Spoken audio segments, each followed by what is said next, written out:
क्या भविष्य पहले से तय होता है? मित्रों, यह प्रश्न हमेशा से ही बहस का विषय रहा है।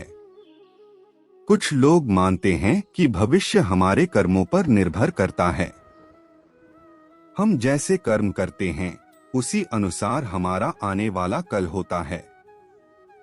जबकि कुछ ऐसे भी हैं जो यह मानते हैं कि हमारा भविष्य हमारे भाग्य पर निर्भर करता है। तो मित्रों, नमस्कार, स्वागत है आप सभी का एक बार फिर हमारे YouTube चैनल संस्कार पर। आज के इस वीडियो में हम मिलकर ये जानने की कोशिश करेंगे कि क्या वाकई भविष्य पहले से तय होता है या फिर वो कर्म है जो हमारे भविष्य की धारा को तय करते हैं। मित्रों, आकाशवाणी हुई थी कि देवकी का 8वां पुत्र कंस का वध करेगा। तब कंस ने सोचा कि 8वां पुत्र मेरा वध तो तब करेगा जब मैं उसे उत्पन्न होने दूंगा। ये सोच के साथ कंस देवकी के पुत्रों को जन्म लेते ही मारता चला गया।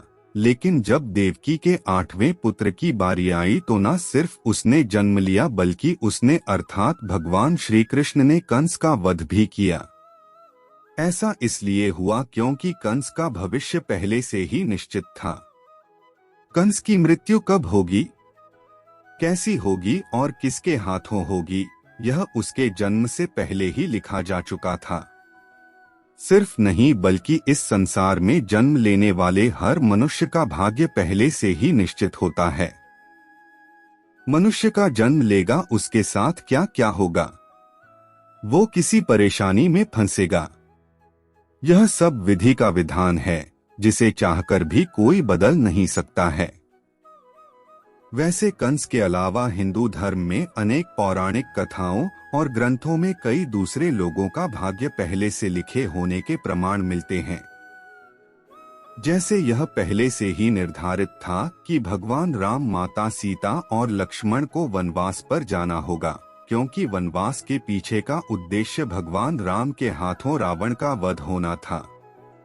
अगर कई मंथरा के बहकावे में न आई होती तो न भारत को सिंहासन मिलता और न ही भगवान राम पत्नी सीता और छोटे भाई लक्ष्मण के साथ वनवास पर जाते। और आप ही सोचिए, अगर ऐसा नहीं हुआ होता तो भगवान राम के हाथों लंकापति रावण का वध कैसे हो पाता।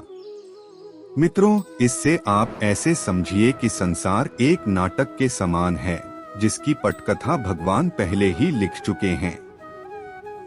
हम इस नाटक के सिर्फ छोटे से पात्र हैं जिनका किसी न किसी उद्देश्य से इस संसार में जन्म हुआ है। वैसे मित्रों, भविष्य को किस्मत से भी जोड़कर देखा जाता है, जो काफी हद तक सही भी है। लेकिन आपकी किस्मत आपके कर्मों पर जरूर निर्भर करती है। वो कहावत तो आपने सुनी होगी कि जैसा अब होंगे वैसा काटोगे। अगर आप अच्छे कर्म करते हैं तो आपके साथ भविष्य में अच्छा ही होता है, लेकिन अगर आपने अपने जीवन में हमेशा बुरा किया है तो आपकी किस्मत बुरी ही होगी। अर्थात आपका आने वाला भविष्य आपके कर्मों की तरह बुरा ही होगा, क्योंकि जिसने जिंदगी भर बबूल के पेड़ रूपी बुरे कर्म किए हैं, उसे आम रूपी अच्छे फल कैसे मिल सकते हैं। इसलिए हमारे शास्त्रों में हमेशा अच्छे कर्म करने की बात कही गई है, क्योंकि यह अच्छे कर्म ही है जो हमें जन्म और मृत्यु के इस चक्र से बाहर निकाल सकते हैं।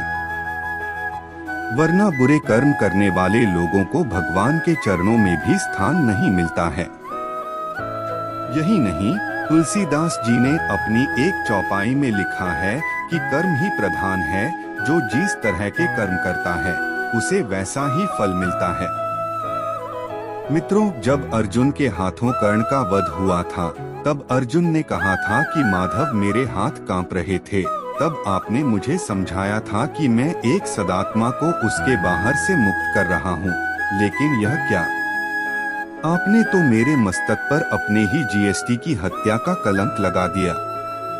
तब श्री कृष्ण ने कहा कि मनुष्य को प्रारंभ देने वाला मैं कौन होता हूँ। मनुष्य को प्रारंभ उसके कर्म देते हैं। बीज में स्वस्थ मीठे फल लगेंगे या उस बीज को सूख जाना है, इसका चयन तो बीज स्वयं करता है।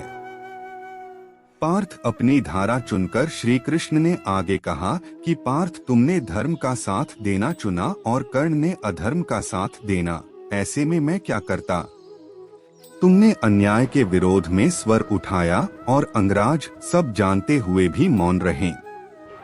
मैंने कई बार विकल्प चुनने के अवसर कर्ण को दिए, लेकिन उन्होंने हर बार दुर्योधन और उसकी मित्रता का चयन किया।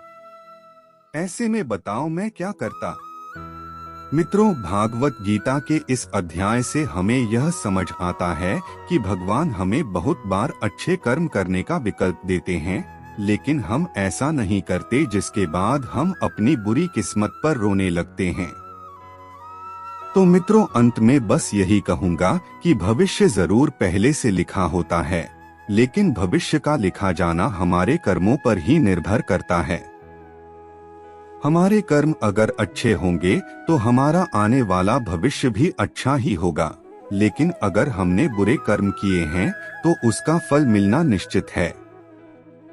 इसलिए हमें हमेशा अच्छे कर्म करने चाहिए। तो मित्रों, आज की वीडियो बस इतना ही। उम्मीद करता हूँ आपको ये वीडियो पसंद आई होगी। इसके साथ ही मुझे इजाजत दे, मैं फिर लौटूंगा ऐसी ही आध्यात्मिक और धार्मिक जानकारियों के साथ।